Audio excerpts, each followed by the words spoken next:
celebrating 5 decades of Panditai, the influence of Paramacharya Pandit Hardeo Persad. Born on March 23, 1950, to Shankaracharya Pandit Hari Persad and Mrs. Chandrauti Persad, Paramacharya Pandit Hardeo Persad began his early childhood days in the then small village of Arangwes.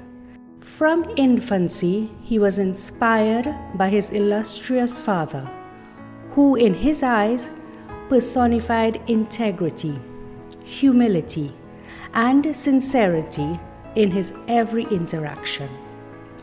This young child was greatly influenced by such leadership qualities. If I did not make a special effort, a special sacrifice, I would have missed the beauty of this place. I would have missed so much people sitting here. I would have missed this wonderful katha. Who would have lost? Me.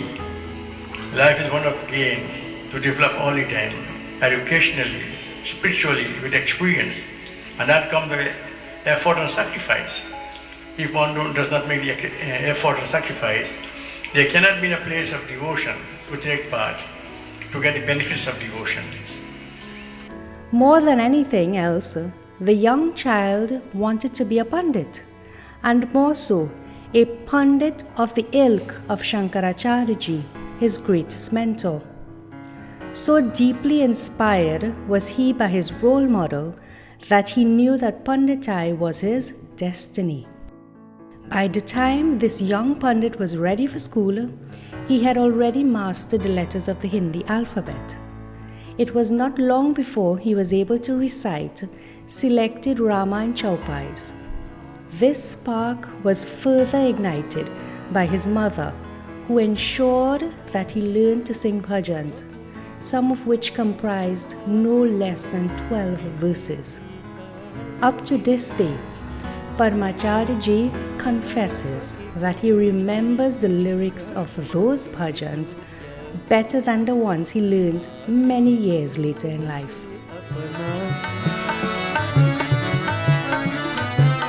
सकल जग में पतित पावन तुम्हारा नाम जाहिर है, तुम्हारा नाम जाहिर है।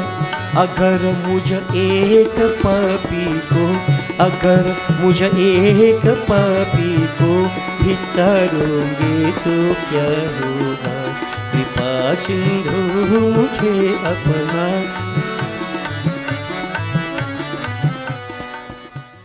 The parents of Paramacharya realized that appropriate training, tools, resources, and spiritual guidance are necessary for the student of Panditai, and they therefore took the required steps.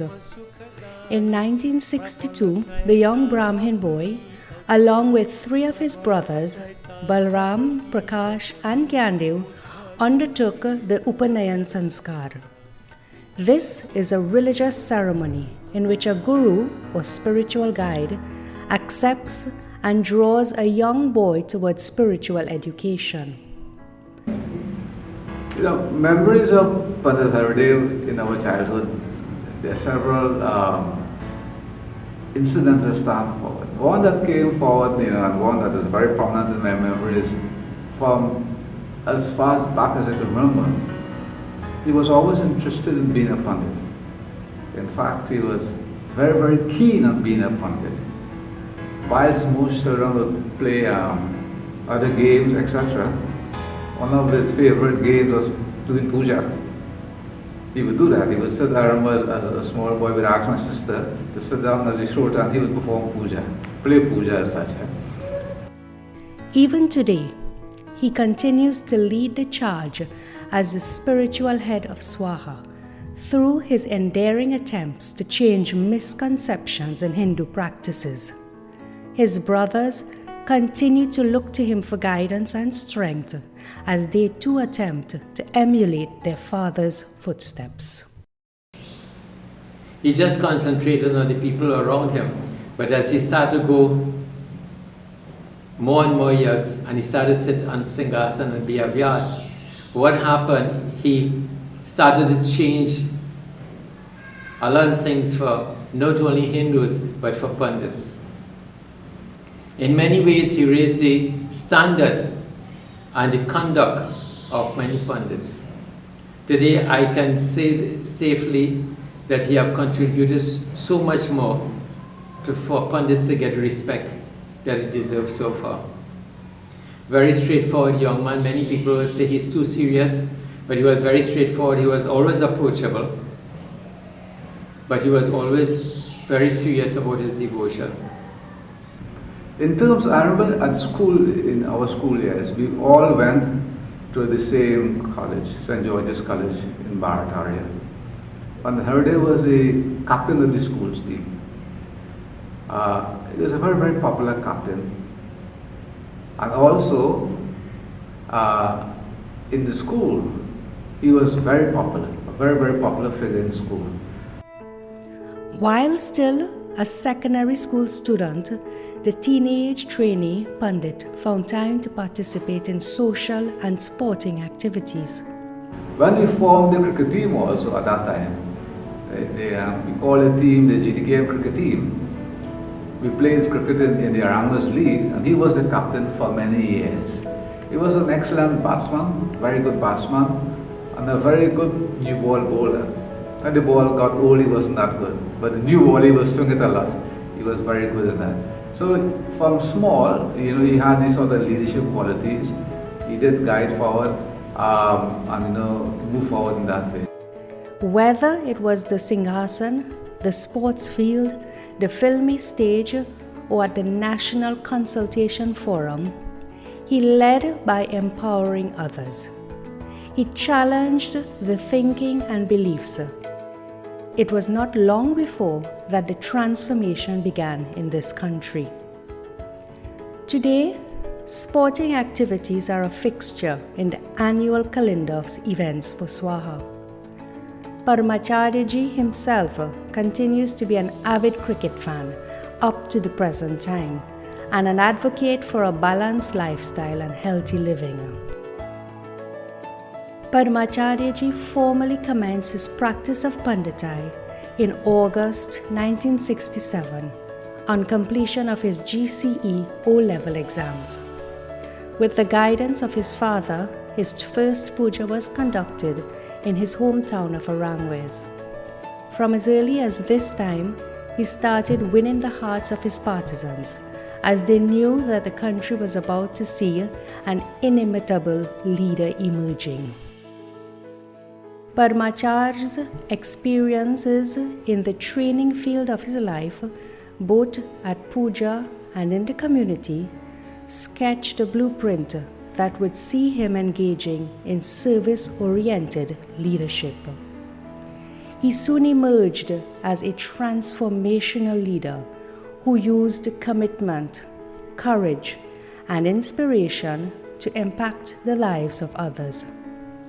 A new step on his journey of walking the talk had begun, and there was no turning back now.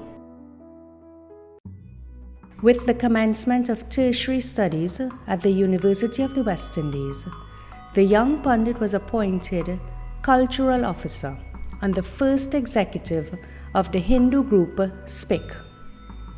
Together with the executive, many discussions on Hindu philosophy and Kirtan sessions were organized, which saw a marked interest by Hindu students.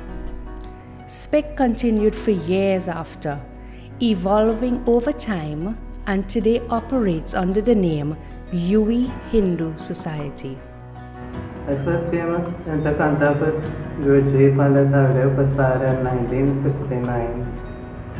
It was on the occasion of the creation of a youth arm of an existing organization called the ACO, Arangwas Cultural Organization. That organization was desirous of forming a youth arm, which was being called the ACO Youth Arm. A friend of mine invited me to go and join the youth arm that Saturday evening. And when I went there, I realized that they were having elections. an executive to run the UTAM. Guruji Pandit Hardeo was there. He was elected as the first president of the ACU UTAM, and he remained president for 3 years later until 1972 when the ACU UTAM was dissolved.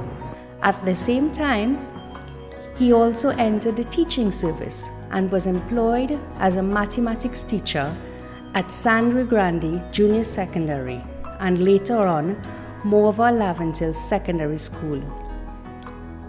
At these institutions, he touched the lives of thousands of young boys and girls. He held his job for 25 years until his retirement in October 2000. The impact he had on students at the latter school was most profound, so much so that even up to today, whenever Paramacharya meets some of his past students, they would remind him of the most useful advice that they had received from him. In recollecting the period of his stay at Morva Laventille, teaching colleagues of his, Miss Debbie George and Mr. Anthony Collymore, expressed the following sentiments. He commanded the respect of staff and students, and many looked up to him. Yet, he was very approachable, and many felt comfortable seeking assistance from him. He was a very engaging and charismatic storyteller, and was able to hold our naturally restless children spellbound when he spoke at assembly. My life has been enriched by my friendship with Hardeo, and I'm pretty sure he has been and continues to be a role model for many. In 1969, the winds of change blew across the Hindu landscape and signaled the start of a fresh dawn.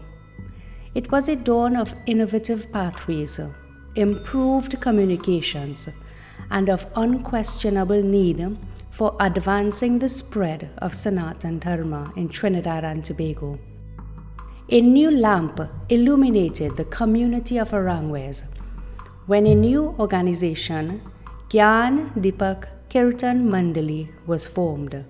The name Gyan Deepak was given by Shankaracharya as a fitting name for a group of people in pursuit of the lamp of knowledge.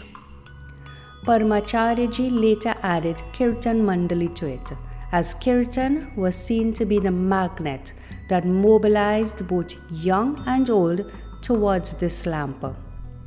Infants, older children, teenagers, parents, grandparents, neighbors, all filled the devotional services and religious observances that were celebrated at the home of his parents on 107 Arangwes Main Road, Sawa, where this mandali or association was based.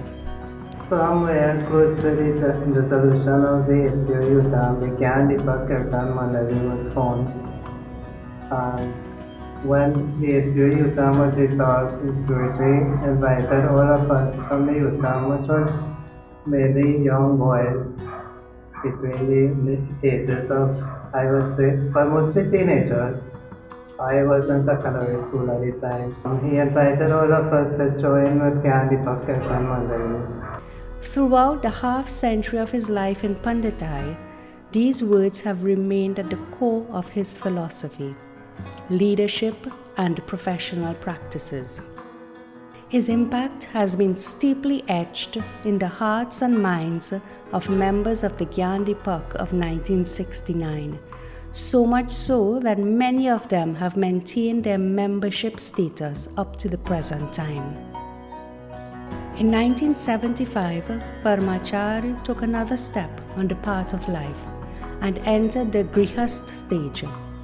His marriage to Mrs. Bhanmati Persad bore the fruit of two young, brilliant children, Pandit Dr. Umesh Persad and Miss Sharvani Persad, both of whom are making strides in the academic, social, and religious spheres. The marriage of Pandit Dr. Umesh Persad and Mrs. Arti Persad resulted in the Paramacharya's three precious grandchildren, Vaishnavi, Vindheshwari and Abhinav Persad. These three are among Panditji's Deepak Jug Jug Jale, the rarest of gems, the continuously illuminated lamp that is held most dear to his heart. After his marriage, Panditji moved to Aruka, where he founded the Amar Jyot Kirtan Mandali and carried on devotional services and other activities. After 7 years, leadership of the organization was handed to Mr. Ramdeo Maharaj, who served most creditably. Today, this organization continues to function as the Amar Jyot Krishna Mandir. Recently, special recognition was accorded Paramacharya as its founder and first spiritual leader by the current executive of the Mandir. Panditji was the one who literally put the mic in my hand and urged me to start singing. He motivated us, especially the young boys, to learn to play music. He was the one who taught me about the Hindu scriptures of the Bhagavad under a line. It was because of Panditji that I was able to give these courses during our Sunday service in Panditji's absence. Pandit Hardeo was instrumental in our forming a group and going out there to sing Kirtan. Pandit Hardeo Persad gave us the name Amar Jyot Kirtan Mandali. After 7 years of service to the community of Aruka, Paramacharya returned once more to Arangves, where he settled with his family and where his work at Gyandipak Kirtan Mandali intensified. It is often said that progress occurs when courageous, skillful leaders seize the opportunity to change things for the better. And the key factor that distinguishes a leader from a follower is innovation with vision and courage. Paramacharya saw leadership as a privilege to better the lives of others. His motivational techniques, characterized by his charisma and sincerity, attracted an ever-increasing number of devotees who were impacted by his succinct, vibrant, and inspiring messages and discourses. Indeed, the national transformation was well on its way. He initiated over 10,000 Shishyas who saw in him the spiritual guide of their lives. Not only was he a visionary leader, but also the catalyst for the renewal of hope among Hindus in the country. He emerged as the loving Guruji to many. There appeared to be a renaissance in Yagyas in the 70s, with the influence of this outstanding leader. He traversed the length and breadth of Trinidad and internationally conducting devotional services. His name and fame spread like wildfire. His influence inspired action. Through it all, he continued to uphold the principles enshrined in the watchwords of Gyandipak. The face of devotional services underwent total transformation across the land with daring initiatives. Paramacharya provided females the opportunity to sing at these sessions, and himself had a female chorus, a new dimension to Yagyas. The introduction of Gyan Yagyas, where different scriptures were read nightly, and where the metaphysical interpretation of scriptures was outlined, were just a few variations instituted by Panditji. The inclusion of flute, keyboard, and violin, alongside the familiar traditional musical instruments, drew the attention of the Hindu youth. The crowded tents became synonymous with his presence. Amidst the heavy Hindu bashing, alas, many skeptics now return to their home in Hinduism. He was very, very busy. Somebody pointed out once that to book a yug with him, you had to book 5 years in advance. He was that popular. That was every night going on. But what was different about him is that he was a social reformer on the Singhasan. You look at issues that most Pandits wouldn't talk about, wouldn't touch, social issues, and he showed great leadership in that regard. Not only did Paramacharya sow the burning seeds of the Hindu youth, but he also challenged the status quo. His insight even then allowed him to realize that emphasis needed to be placed on the younger generation. To achieve this, he needed to create a mindset among the youth where they were proud to be Hindus. He knew that in order to achieve this, he needed to educate them about our scriptures and their true meaning. He sought logical reasons for particular traditions that were carried out, but no credible answers were provided. He questioned the necessity for singing Ramayana verses without music when someone dies. Why the need to cover religious pictures or be prohibited from performing daily worship in such a home? Paramacharya debunked the reasons given for these and many other similar practices. Chandak Maharaj, he said that lust is Vaiterni. Lust is Vaiterni. That what we call Vaiterni is what actually lust, which affects us right here. So you don't have to go to hell to be in Vaiterni. Right here, we are affected by Vaiterni. We have to cross that river of lust. And to interpret cow or go means senses. And when the senses are affected, then man becomes a slave. And so lust affects man. To interpret deeper devotees, giving up a cow, you give it to a holy man. It's like you're giving up the weaknesses. You're giving up all your weaknesses to the holy man. He is competent, he has the capacity to remove all your weaknesses, free you from these impurities, so that your journey forward will be a safe one. This devotees is really what the inner meaning is. He sang with musical accompaniment at all his satsangs, whether celebration or consolation of a bereaved family. Many eyes were opened as the explanations he provided were logical and scriptural. Have you ever seen Lakshmi Ma? Have you ever seen Saraswati Ma? No? Well, I have. I have seen Durga, Lakshmi, Saraswati. But you know where? In my mother. And this is a point I want to make to everybody. The devotees, if it sounds harsh, I don't mean anything bad. But what I want to say, sometimes we are downright hypocrites. When every morning we want to get up for Durga Dhar, light canvas, shake and ball, jump, worship and carry, man top you. And the mother in your house, you kill any lady. Scripture says, Mati Deva Bhava, your mother is your first God. Nothing wrong with worshiping Mahashakti.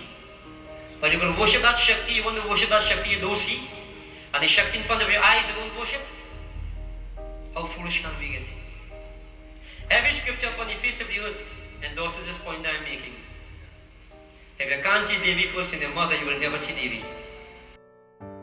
Of course, such bold and innovative modifications did not meet with the approval of many in his fraternity or other Hindus who were steeped in tradition. But Paramacharya's vision was neither enshrined in title nor glory. His focus was enlightenment for all, and with his back turned away from the materialistic reach, he steered the way forward with integrity and direction that came from a genuine desire for empowerment of Hindus through spirituality and knowledge. Despite this surge of glory, Paramacharya remained unfazed. He unwaveringly identified with his sole cause, which was to him the spiritual upliftment of man. Not a very simple task, yet with his forward thinking and open-minded approach, he persevered through challenging and daunting times. Paramacharya interacted with other Hindu organizations across Trinidad. He was a member of the Pandit's Parishad and national executive in one of them.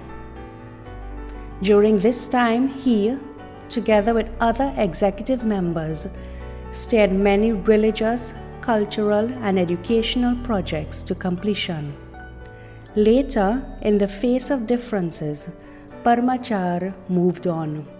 Such a step heralded the advent of a new entity on the landscape of the country. SWAHA was born.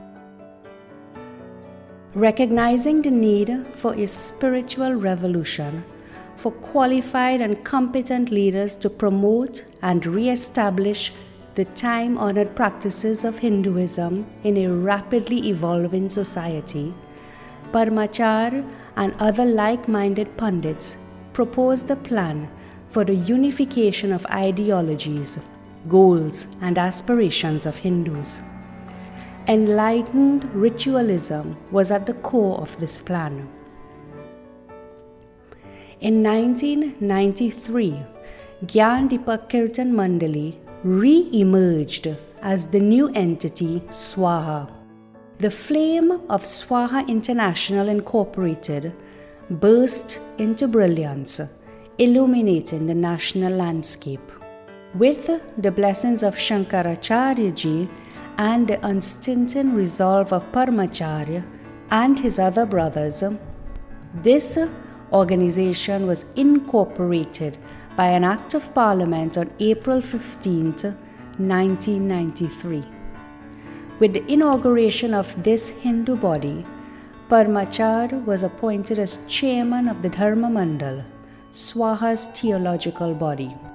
So we use Gyan Deepak's track record. In other words, Gyan Deepak was incorporated as SWAHA. When as we moved out of the Mahasabha at that point, we started to form groupings in other places, so that coming together under one umbrella, we decided to incorporate Gyan Deepak as SWAHA, an incorporated body. But Gyan Deepak will remain as Gyan Deepak. If I recall clearly, when SWAHA was incorporated under the Act of Parliament, it got his support. Because of the Shankaracharya support and Pandit support, he went out there and actually get people to sign petitions, to sign these things, how many followers we have. And these family things he did. His leadership style is something to get people together and always go forward.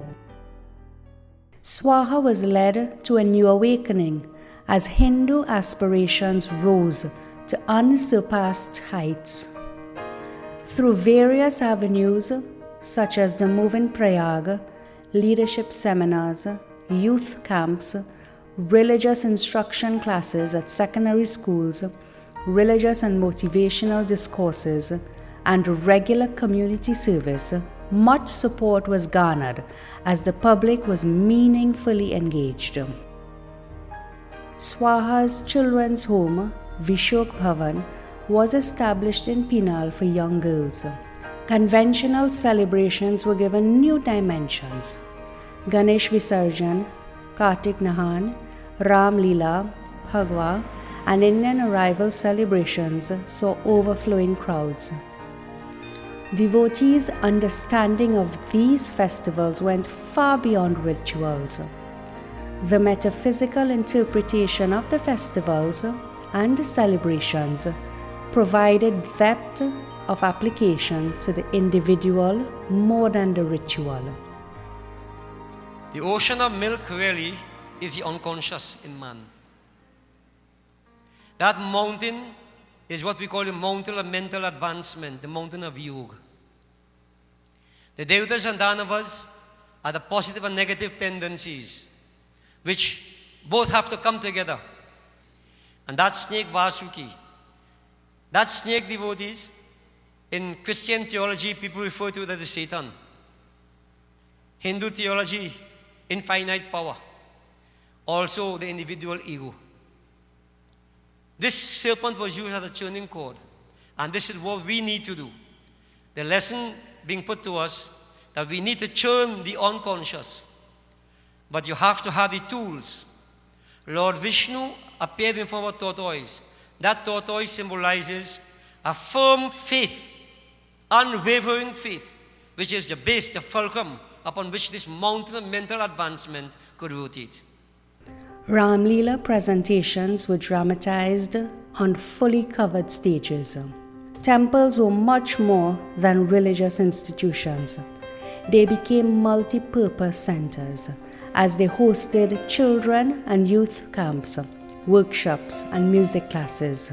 Excursions, field trips, environmental and nature visits were among many of the outings that comprised the social tarang, or waves that bathe the mural of SWAHA. Through the medium of SWAHA and with the steadfast determination, hard work and support of the members of the Dharma Mandal, this defender of Dharma led the guard in ensuring that the lamp of Hinduism was brilliantly illuminated in Trinidad, inspiring the entire nation. By his sterling efforts and long strides, its flame was spreading across the nation, bringing new illumination and national enlightenment. Guruji was so, his courses was so filled with something for everyone. Maybe that is why he was able to attract so many people to his congregations. In fact, I remember in 1 year at the Kufa temple, he was called to do 3 yagyas, which was really amazing because in those days yagyas were few and far between.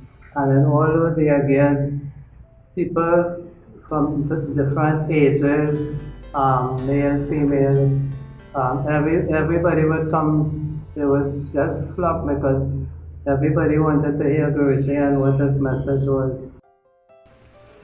Panditji assumed the position of Paramacharya, spiritual head of SWAHA in 2008, on the passing of the Shankaracharya. Steadfast in his commitment to the preservation of Dharma, he continued on the course set out by his father with the steady support, determination, and strength of the theological board. One of the hallmarks of this individual, Hardeo, now known as Paramacharya, is the fact that many organizations fell by the wayside when there's a crisis in leadership. Crisis meaning that something has happened which people see as a crisis, not internally. So the passing of Shankaracharya, there was this big question, who will take over? And to his credit, nobody actually opposed, nobody actually put up their hands and said, I want to be leader. He was automatically chosen leader because he is the one who demonstrated leadership all the time and had that, what it took to take organization forward.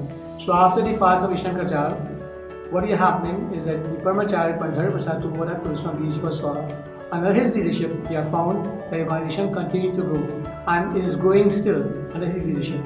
So this is to his benefit, that he knows how to manage people and use people, and there are a lot of people who just love him a lot. As a matter of fact, they'll do anything for him.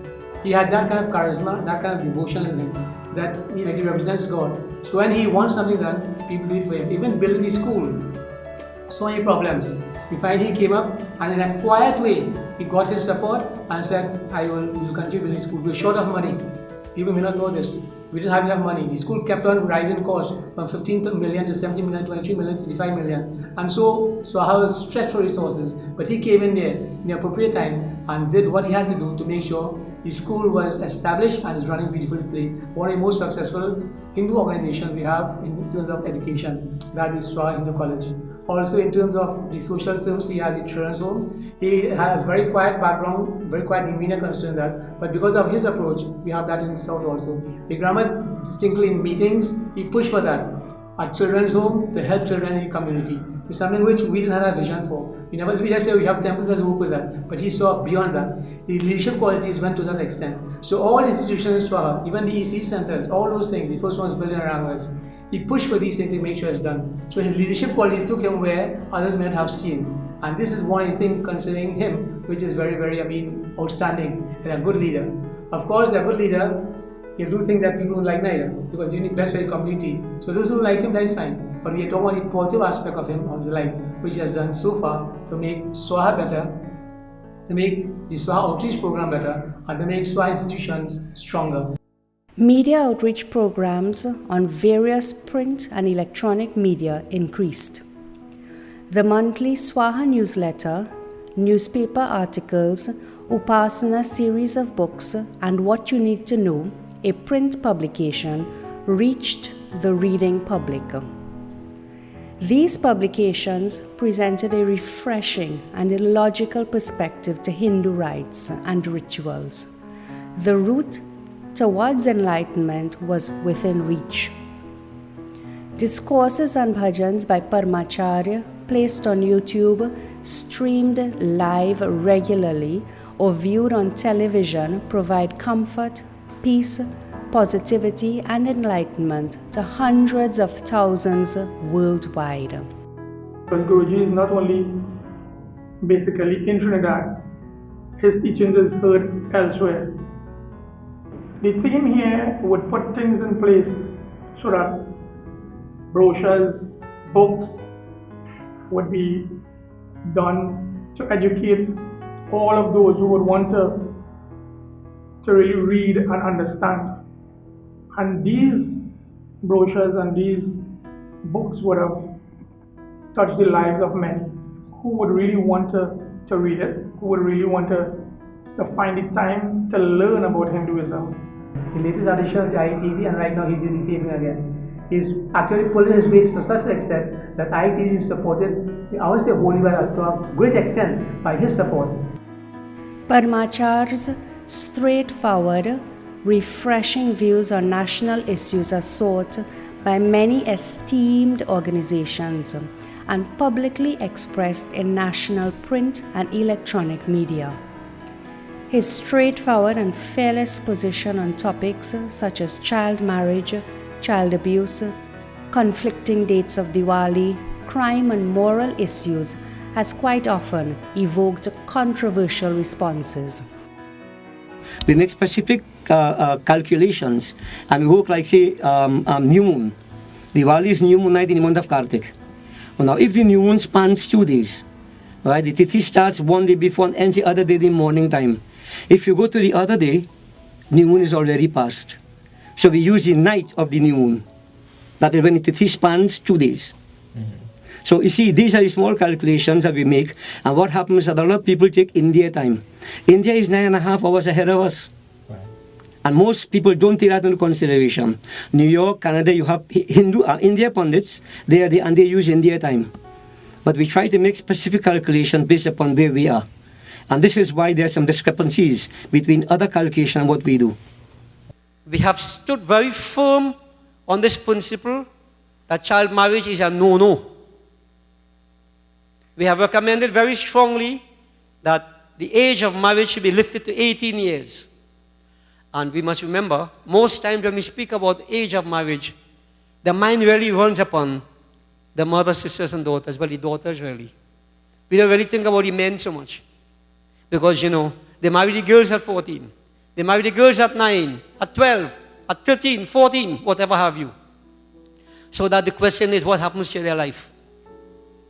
Yet his stoic stance has always been one of dispassion.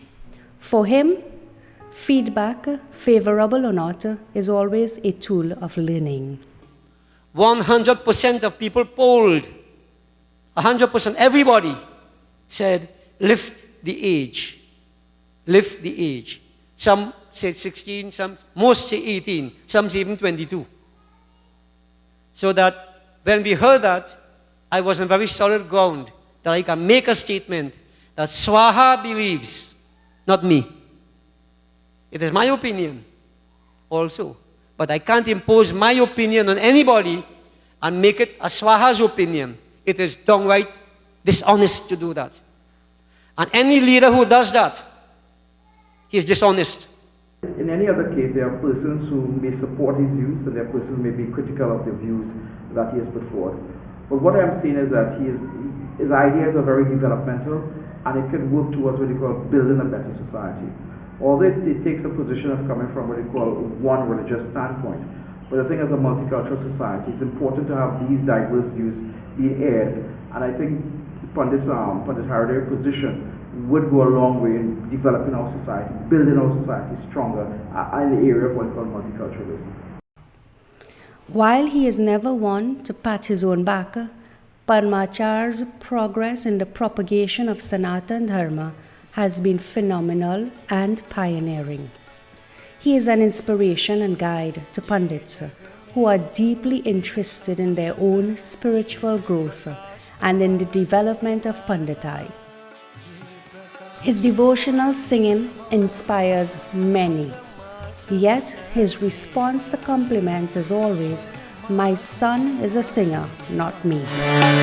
ये शाम सुंदर की वर गिरधर की चहु ओर उजियार रही ये मुरली मनोहर मधुर सलोना मधुसूदन की आरती जय बाल Mukunda. Paramacharya's pursuit of the divine took him to India. In 2011, during one of his trips there, he was afforded the opportunity to conduct a kirtan session at the Sri Janmasthan Mandir in Mathura, the birthplace of Sri Krishna. Later in 2014, on another trip, he was again presented with an opportunity to conduct satsang, chanting Jai Ram Sri Ram at Bal Hanuman Temple in Jamnagar, Ahmedabad, where this chant is carried out 24 hours non-stop.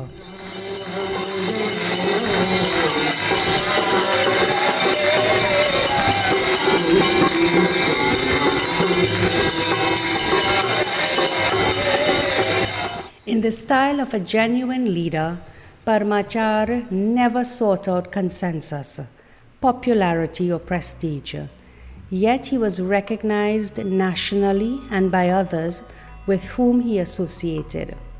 He was awarded Most Outstanding Past Student from his alma mater, St. George's College. As founder of the long-existing institution Amarjyoot, the Public Service Medal of Merit Gold by the Government of the Republic of Trinidad and Tobago. Yet this visionary leader remains humble. In our multi-religious and multicultural nation, he is resolute that the vision of capturing unity in diversity must become a reality. From a spiritual perspective, he constantly asks, are we beggars settling for crumbs, for mediocrity? His advice is to constantly strive to attain the highest goal, that is, the merging of oneself with the divine. During his half-century of service to Dharma, Paramacharya ji lived by the watchwords humility, perseverance, devotion. He continues to walk the talk in his down-to-earth, humble manner, while he has lofty ideals for mankind. His efforts serve a greater cause than himself. Although perfection remains an ideal, he remains committed to continuous service to humanity and the hope of man attaining his highest potential in every sphere of life through spiritual guidance and awareness of his infinite potential. His clarion call is one that is made at almost every session of his discourses. It is, "Koi laak kare chaturaye, karma ka lek mite nare bhai." Whatever undesirable actions are done cannot be erased. Their fruits will always return in reaction, so be wary of the action you do. His wish for all, that each individual is blessed and that each should use his resources in the pursuit of the divine. Well, I would like to, say that he has done a wonderful job for this country. He really is a legend. He deserves far more national recognition that he gets, but he has gotten so far. As he celebrates his 50th year of Panditai, I wish that he'll be around with us for a long time to come, a long time to come, and for the simple reason of guidance, continuous of guidance, continuous of providing of that stability, continuous of providing of that foundation for everyone, so that their life itself will be a divine song. For this is what he believed in. And his entire life is the projection of love. projection of togetherness, projection of unity. And once you listen to what he says, and you live the life that he has recommended for all, your life will be a divine song. And I'm sure that everyone would want their life to be like that. So, as I conclude, I would like to say that, I wish that blessing upon him, that he may be with us for a long while to come, and continue to provide us with that guidance and that stability that we all need. I would like to pray and wish the Supreme Person, Parbrahm Parampita Parameshwar, Jagat Janani Mataji, Bhagwan Shankar, Durga Mata, bless and keep him for a long time again. Because the longer he lives, the more he will help us. To all members of Gyan Deepak, I want to say many blessings and thanks to you too. We have here people who were here since the creation of Gyan Deepak, like Arjun, and like Niri, Ruda. These people here since we created Gyan Deepak about 48 years ago. And it's so wonderful that you are here, your children are here, and your grandchildren are also here. This is wonderful. And it's a sense of gratification that, whatever was done, to be honest, I cannot say that I have done it. Because I didn't know what I was doing. Sometimes you have become an instrument and things happen. You were just that instrument to make things happen. So I cannot say that way back in the past it was my plan from way back to create Gyan Deepak and out of that to create SWAHA. Never.